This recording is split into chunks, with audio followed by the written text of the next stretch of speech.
All right, guys, in this lesson, we're going to be looking at confidence intervals. So hopefully this is still semi-fresh in your mind. Remember that a confidence interval, when we want to interpret that in words, we want to say every single time. So when we get to the conclusion portion of finding a confidence interval, we want to say that we are whatever level confident that the true population parameter is within the given range, and then we want to list the range that we're actually given.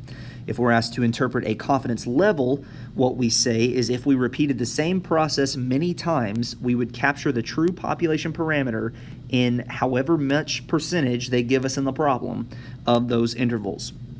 And again, we can determine a formula for finding a confidence interval based off of the estimate plus or minus the margin of error, and the margin of error is represented by the critical value times the standard deviation. So either way, you can go based off of this formula or off of this formula right here that says the estimate plus or minus the critical value times the standard deviation itself. So if you're asked to give a margin of error, it's simply just the critical value times the standard deviation for that.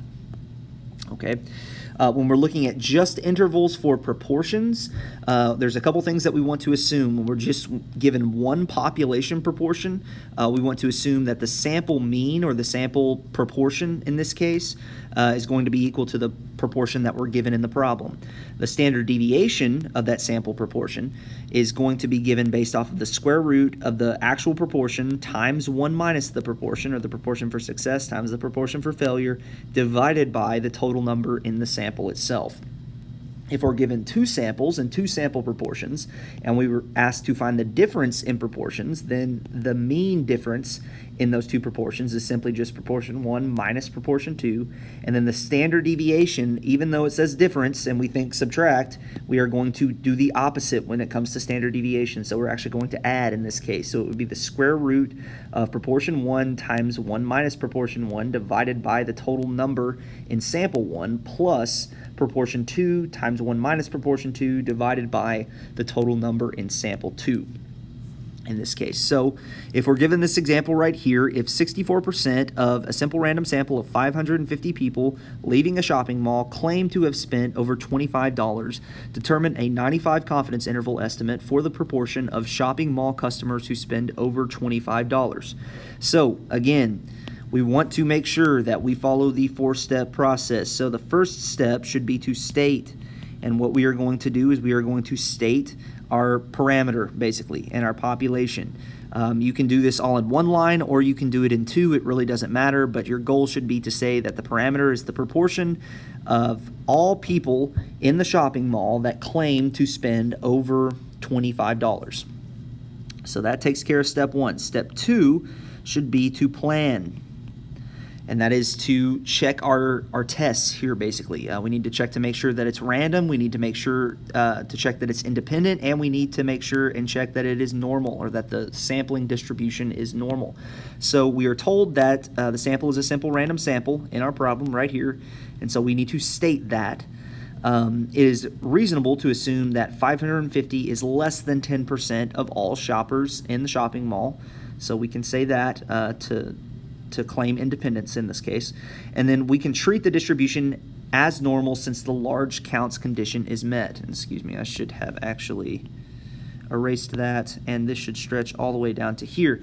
And so you need to make sure that you show how that large counts condition is met. You need to take 550 times the proportion for success, which is 64%, and that gives you 352 in this case. That's greater than or equal to 10. And 550 times 0.36, that should be 550, the total number in the sample, times 1 minus the proportion, or the proportion for failure, is 198, and that's also greater than 10. So both of those have to be greater than 10 in order for the distribution to be considered normal. Now, after that, we want to do, and you can do this one of two ways. You can go through the actual formula itself, or you can do it in the calculator. If I were you, I would use the calculator. Now, to be on the safe side, I would go ahead and I would include an actual formula for this itself.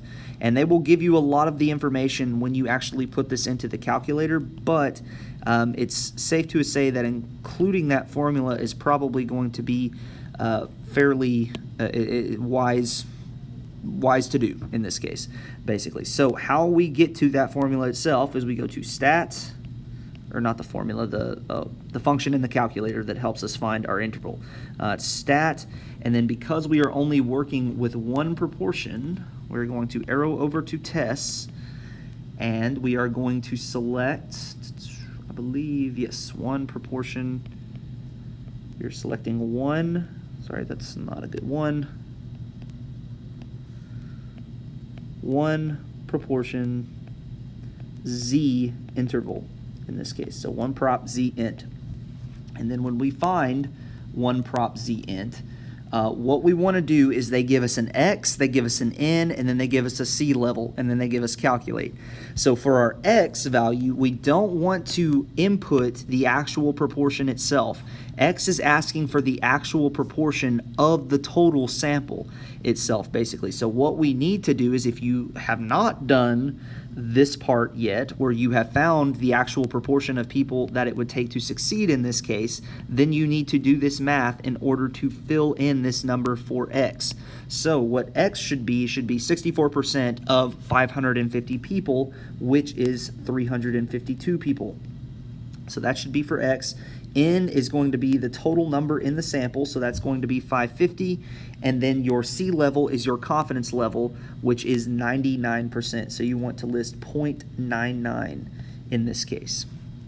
And once you've done that, you should be given an interval that is like this. That is point. I'm going to make sure that this actually works.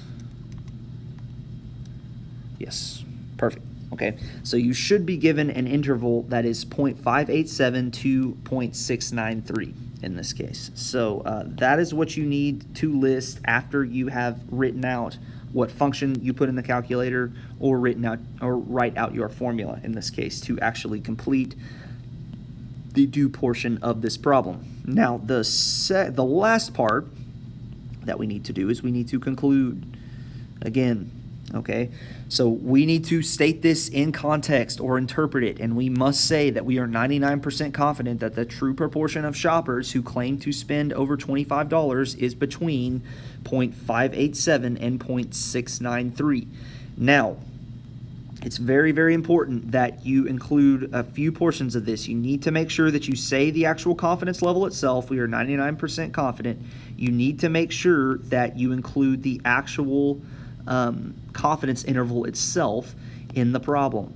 You also need to include context in this case. So because we are talking about the total number of shoppers, or the proportion of shoppers who spend over $25, we need to say that in our problem, that the true proportion of shoppers who claim to spend over $25 is between 0.587 and 0.693. We cannot just say we are 99% confident that the true proportion lies between 0.587 and 0.693. You will lose points for that, so you need to make sure that you include context in there as well. Let's look at an example of a difference in proportions. So suppose that 84% of a simple random sample of 125 nurses working 7 a.m. to 3 p.m. shifts in city hospitals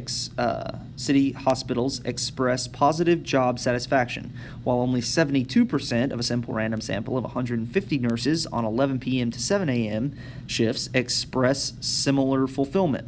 Establish a 90% confidence interval estimate for the difference in those two proportions.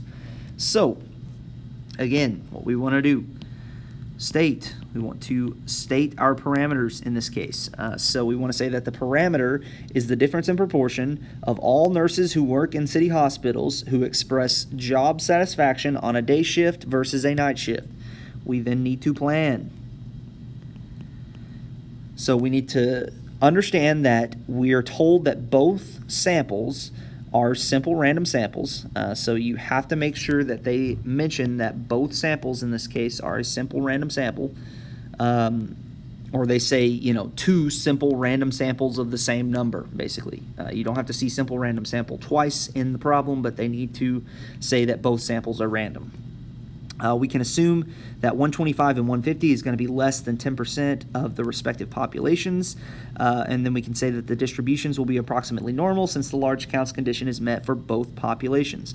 And so we need to make sure that we check both populations of samples. We need to check the 125 times its proportion, and 125 times 1 minus its proportion, and 150 times its proportion, and 150 minus 1 minus its proportion. So in this case, we would get 105, we would get 20, we would get 108, and we would get 42, and all of those are greater than or equal to 10 in this case. But you have to do this work. You have to show that it is actually normal itself. From there, we need to do or complete the do portion of this.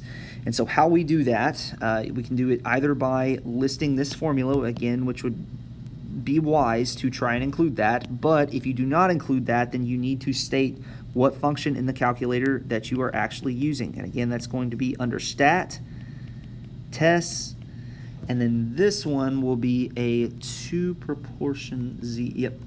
So it will be 2 proportion z interval, or 2 prop z int in this case, okay? And they give us an x1, an n1, an x2, and an n2, and then a c level as well. And so what we need to do is, for our x1, we need to list the proportion of nurses from this 84% right here. So we need to take 125 times 0.84 to give us our 105 in this case. So that's going to be 105 for x1. And for our n1, that's just the total number in the sample, which is 125. Our x2 is going to be 72% of 150. And so if you were doing the large counts condition right here, that should give you 108 for that as well. So 108 would be what we enter in for x2, and n2 is going to be 150. And then our confidence level is going to be 0.9 because we are 90% confident. And so once we have done that, I'm going to make sure this works real fast, double check it.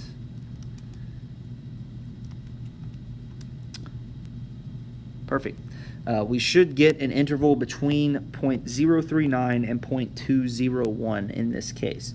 And so finally, what we need to include is our conclude portion. And we are 90% confident that the true difference in job satisfaction between day shift and night shift nurses is between 3.9% and 20.1% higher. So that's what we need to include in this case. Again, make sure that when in your conclusion, include context from the actual problem itself if you want full credit for this. Okay, let's look at intervals when we are given means in this case. So when we're given means, you can either be given one population or two populations in this case. So again, if you're given one population, you're only finding the interval for one population mean, or if you're given two, you're finding the difference in those two means, basically. So for our sample mean, all we need to set that equal to is just our population mean. For the difference in sample means, it would just be the difference from mean 1 minus mean 2.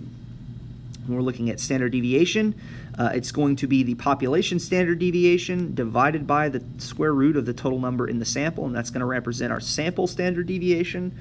And our sample standard deviation for a difference in means is, again, going to be adding the standard deviation for the population of population 1 squared divided by the total number in sample 1 plus the standard deviation for sample 2 squared divided by the total number in sample 2, and then take the square root of all that, and that's going to give us our sample standard deviation for a difference in means. Now let's look at this example. A bottling machine is operating with a standard deviation of 0.12 ounce. Suppose that in a simple random sample of 36 bottles, the machine inserted an average of 16.1 ounces into each bottle.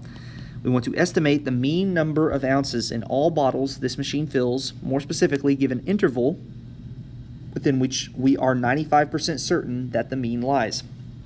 And so again, 4-step process. State, we want to say that the parameter is all bottles filled by this machine, or the true mean fill of each one of those bottles that is filled by that machine. We then need to plan So we are told that the sample is a simple random sample. We can assume that 36 is less than 10% of all bottles made by that, and then this distribution is approximately normal since the central limit theorem applies. And so we can say that since the total number in the sample, 36, is greater than 30, then our central limit theorem applies. Be aware, though, you cannot use central limit theorem when it comes to proportions, only when it comes to means or anything that has to do with an average in this case. So do not use the central limit theorem on proportions. From there, we want to do, okay, and so this one's a little tricky because they give you a actual population standard deviation in this case. You want to run a one sample z interval, and that can be found under stats, tests, and it should be, let me see what it's called.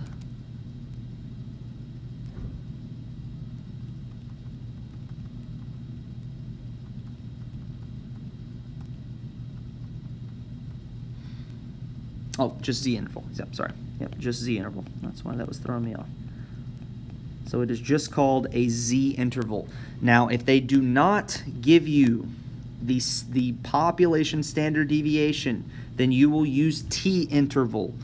So this will change to a t, not a z. But if they say that this is the sample standard deviation, then you will use t.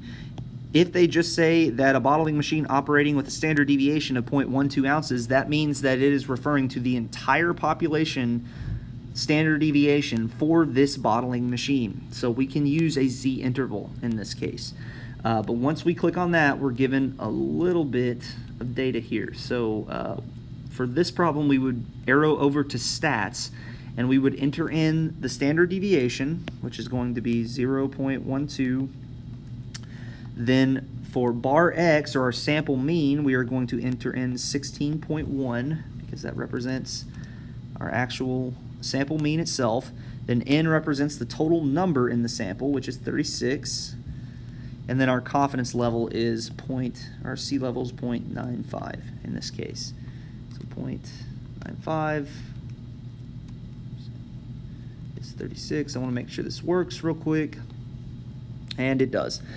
So we are given a confidence interval between 16.061 and 16.139. And so finally we would conclude in this case. So we are 95% confident that the true mean of the fill bottle from this machine is between 16.06 and 16.14 ounces. So again, make sure that you include context in this case. Okay. One more example. A 30-month study is conducted to determine the difference in the numbers of accidents per month occurring in two departments in an assembly plant. Suppose the first department averages 12.3 accidents per month with a standard deviation of 3.5, while the second averages 7.6 accidents with a standard deviation of 3.4. Determine a 95% confidence interval estimate for the difference in the numbers of accidents per month. Assume that the two populations are independent and approximately normally distributed. So,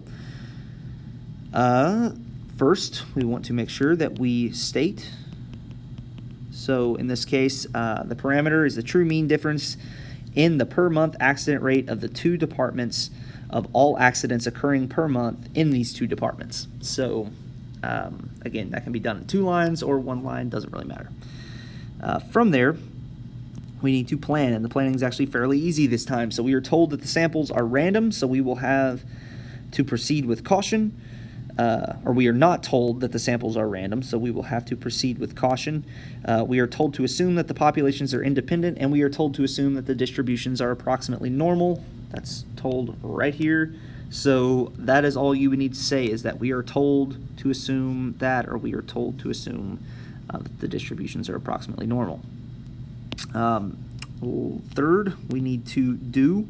So we need to run a 2-sample z interval in this case. So again, that is done under stat. And actually, I'm going to have to move this over some.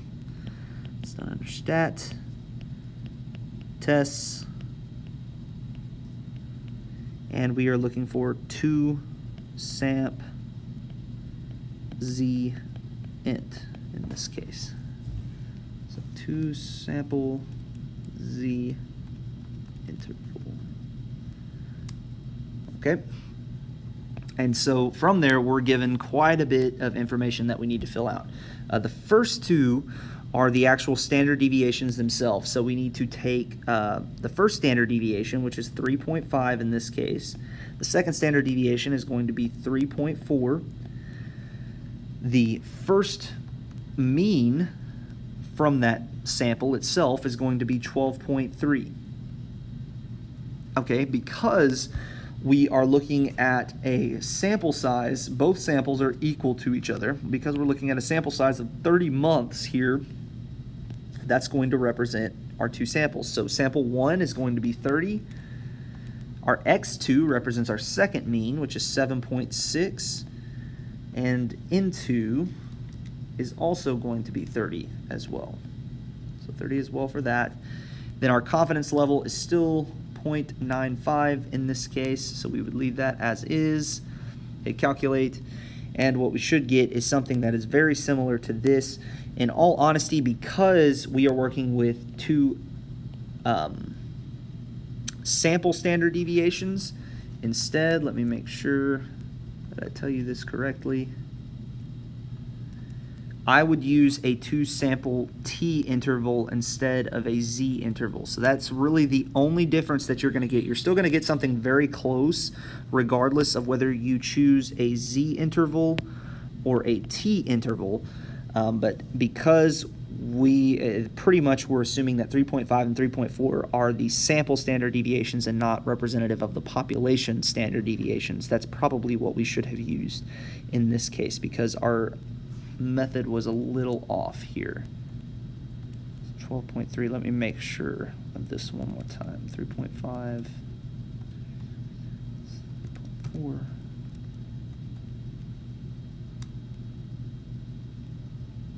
Perfect. Yeah, that actually gives us a much closer interval in this case. So yeah, I would use a 2 sample t interval instead of a z interval.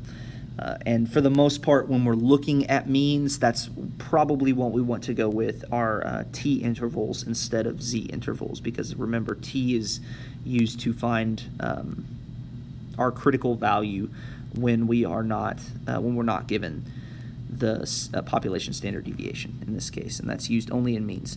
And then finally, we need to conclude in this case. So we are 95% confident that the true mean difference in accidents per month between the two departments is between 2.92 and 6.48 per month. Okay, finally, when we're looking at least squares intervals, or intervals that are based off of our least squares regression line, we would use this formula where y hat is equal to bar y plus b1 times x minus x1, where b1 is our slope of the line, and this slope is readily found using the statistical software on a calculator. It is an estimate of slope beta of the true regression line. So beta represents the true slope regression line. A confidence interval estimate for beta can be found using t-scores where our degrees of freedom is n minus 2, or the total number in our sample minus 2, and the appropriate standard deviation, the standard error of the slope, is written as s of b of 1, or the standard error of b of 1 is what we see in this nasty looking formula right here, which is essentially where the sum in the numerator is the sum of the squared residuals. So this represents the sum of the squared residuals, and the sum in the denominator is the sum of the squared deviations from the mean. The value of S of B of 1 is found at the same time that the statistical software on your calculator finds the value of B of 1. So if you use this correctly, you will find what you need to find for this particular formula when we're thinking of least squared intervals. Some calculators calculate the numerator as this formula, and the denominator can be calculated as this as well. But just understanding that our numerator is the sum of the squared residuals and our denominator is the sum of the squared deviations from the mean, then we should be fine. We also want to assume our test here for our least squares intervals is that 1, the sample must be randomly selected, 2, the scatter plot should be approximately linear, 3, there should be no apparent pattern in the residuals plot, And that's found by using this formula, right, or this function right here in our calculator, where you choose stat calc and linear regression, and then the residuals should be stored in resid under list names, and then you can then graph that. And then 4, the distribution of the residuals should be approximately normal. The fourth point can be checked by a histogram, dot plot, stem plot, or normal probability plot of the residuals. If none of this makes sense to you, go back and watch some of the videos from chapter 12, which was basically the last lesson that we learned before we started to review. And that should give you some clarification on least squares and what kind of problems you might see based on that.